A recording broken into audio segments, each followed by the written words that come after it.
El que tenga oídos que oiga. No es la primera vez que escuchamos al Señor sentenciar algún discurso o alguna idea con esta expresión, el que tenga oídos que oiga.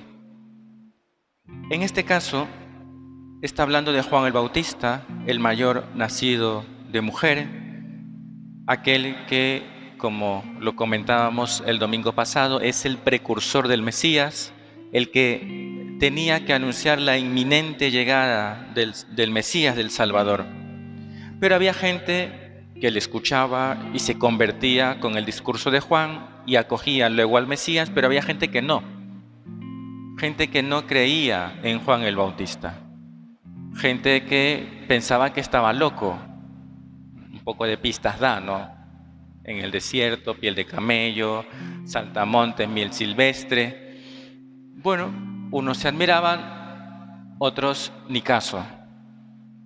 Y a esos últimos se dirige el Señor cuando les dice, Él es Elías, el que tenía que venir, porque pues, se había anunciado que Elías volvería. En este caso no es tanto el mismo Elías, sino el espíritu de Elías o el impulso de Elías en la figura de Juan el Bautista.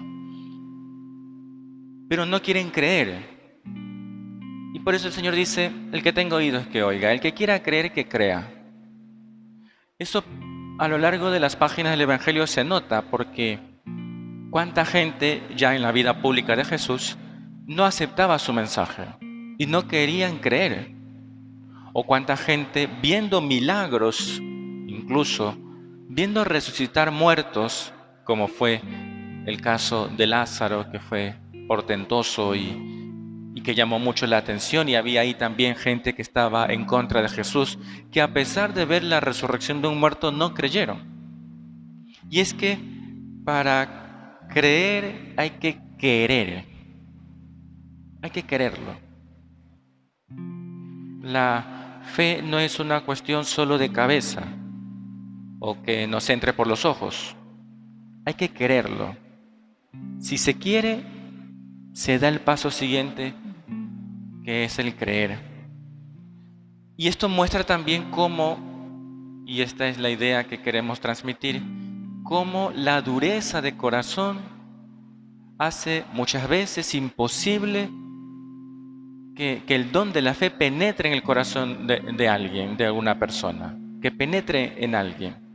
A veces es doloroso ver cómo el corazón se puede ir cerrando a la gracia, a las mociones del Espíritu Santo, a la voz de Dios, a la voluntad del Señor, y ya por más que vea un milagro, la gente no va a creer. Esto nos puede servir a nosotros. Revisemos primero si no hay dureza de corazón en nuestras vidas. Es tiempo de Adviento, tiempo de conversión.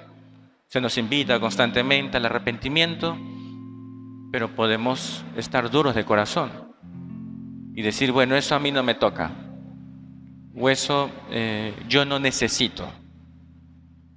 O puedo hacer un examen superficial, veo 3 cositas, pero no escarbo y no reviso si hay más.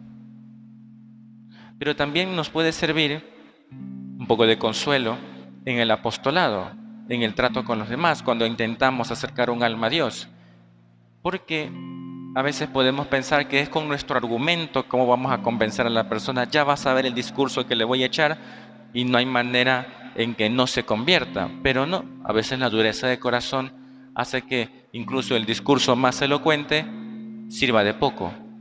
Y ahí es cuando tenemos que confiar más en la gracia de Dios, que es la que rompe la dureza del corazón y convierte, como dice el profeta, el corazón de piedra en corazón de carne. No es nuestro discurso, no son nuestras palabras, sino la gracia de Dios.